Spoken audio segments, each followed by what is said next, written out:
Got another one.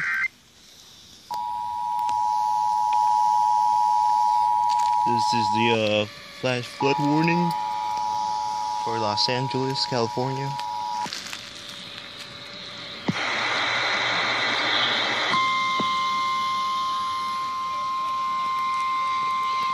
It is around 6 again. It's raining right now.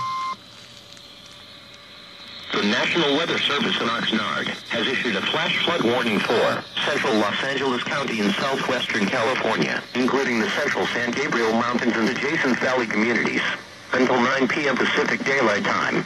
At 5:50 p.m. Pacific Daylight Time, Doppler radar indicated areas of strong and slow-moving thunderstorms producing heavy rain across the central portion of the San Gabriel Mountains and adjacent foothills of the San Gabriel Valley along the Interstate 210 corridor. Very heavy rainfall with rates over 1 inch in 30 minutes have been observed, capable of producing flash flooding and debris flows.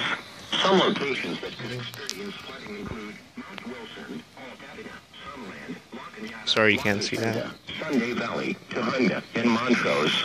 Turnaround, don't drown when encountering flooded roads. Most flood deaths occur in vehicles. Move away from recently burned areas. Life-threatening flooding of creeks, roads, and normally dry arroyos is likely. The heavy rains will likely trigger rock slides, mudslides, and debris flows in steep terrain. Here it is.